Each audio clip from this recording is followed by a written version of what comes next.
hour later. That's because Walmart has decided to step up and take some action. Here in Presidio, where this line began at about 4 a.m. this morning, roughly 400. Now, of course, there are some exceptions to the rule. If you are in a conversation, you may have your phone to your ear. Even with a sign posted warning people not to dump on this property, they're still doing it. This building is 22 stories high, and it used to be the tallest building between Phoenix and Fort Worth. Unless they actually have proof that somebody's coming out here to dump, this problem now becomes the responsibility of the property owner.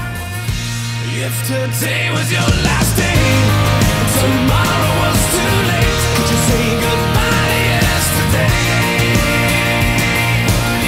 Would you live each moment like your last? Leave old pictures in the past. Don't need every dime you had. If today was your last day.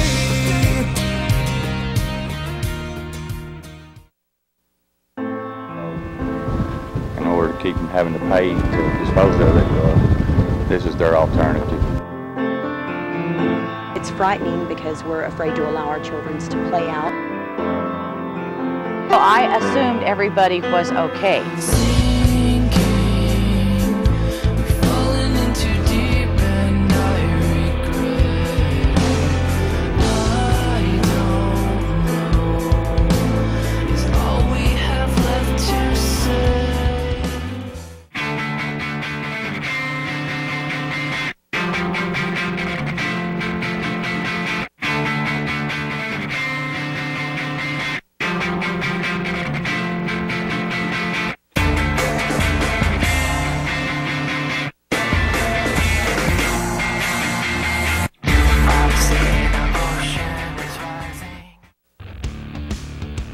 And this was, like I said, an early game. Before it got chilly, the fans are enjoying it. First quarter, Angel Garcia with the shovel pass to Ruben Solis.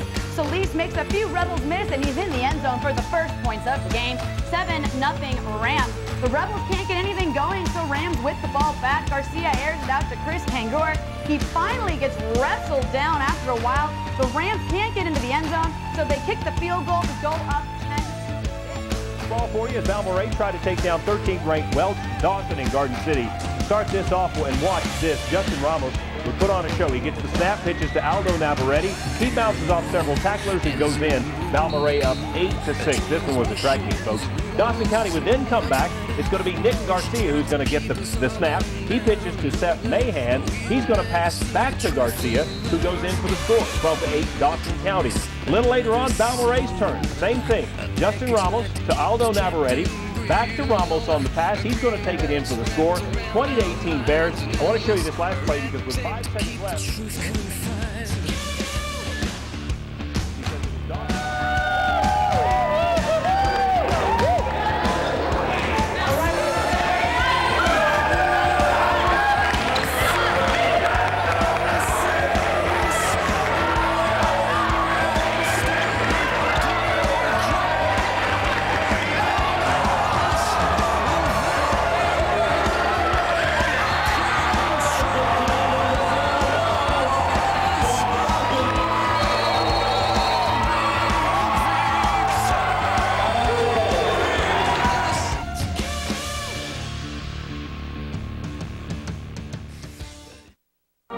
There's a lot of excitement inside the Midland Festival Ballet Studios tonight. We were so excited. I was just so excited when I found out. I was like, this is amazing. And a lot of hard work.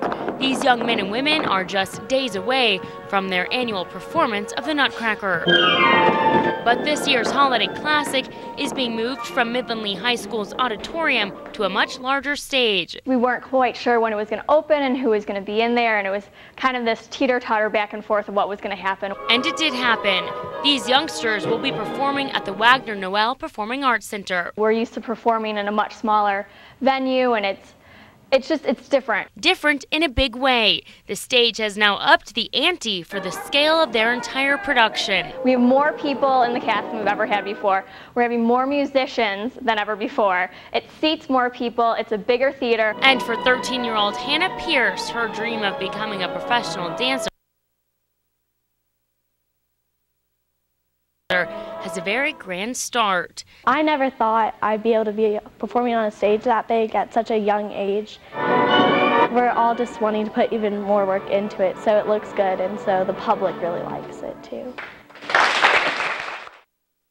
There was a few when I first started coming out here, but after that, it's just growing every time I show up. Every day it's a different couch or a different mattress, you know. I would imagine it's breeding some rodents and possibly some diseases. These men who work nearby didn't want to go on camera, but tell us the mound of mattresses, couches, and chairs has been piling up in an alley at 42nd and Dixie for weeks. There's constantly people coming down here, sorting through all the trash, pulling scrap out, dropping off couches, dropping off mattresses. And for the businesses who work near the alley, they say it's become an embarrassment. All I can tell y'all is that none of this is ours. We do not do this. We take all of ours to the dump grounds. Roberta Lang, an employee of Goodwill, says people have been dumping their unwanted items behind their location illegally. We tell them that we can't accept it right then, and then I guess they come around here and dump it.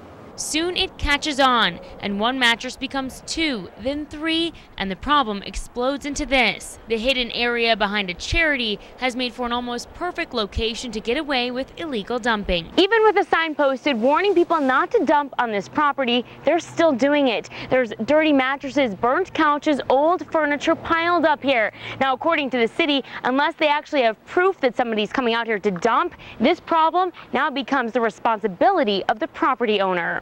It's the property owner's responsibility to maintain their property at all times. Turns out the property is owned by a group out of Fort Worth called Hickman's Property.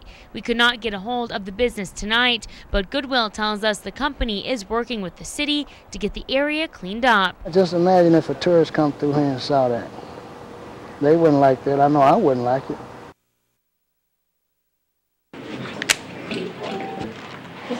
Why am I doing this again? At first you may have your doubts, but rappelling down the side of a 307-foot building is a good idea to many West Texans when it's done for charity. Rappel trainer Aaron Lennox says the company, Over the Edge, partners with nonprofits nationwide. The Buffalo Trail Council Boy Scouts of America will be reaping the benefits this time, as West Texans will be rappelling down the Wilco building in Midland. When they first step out on the roof, it's definitely exciting for them. Still shaking? A little bit shaky. Even Midland Mayor Wes Perry took part in the fundraiser. You realize we could have lost a mayor. Yeah, I know it, but it proves what kind of mayor you've got. He's crazy. So what do you suggest whenever I go up there? Just enjoy the ride and don't look down. Oh, I just looked down. After more buckling, locking, and self-motivation, it was my turn to go over the edge. This building is 22 stories high, and it used to be the tallest building between Phoenix and Fort Worth. And I'm about to rappel down it. See you at the bottom.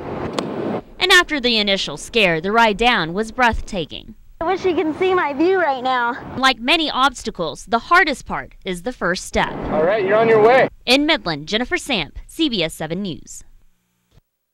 I want somebody to come in here and think it's like their own little private 6 or 7 minute horror movie, you know, that they're a part of. It's kind of like a roller coaster that you can actually just walk through.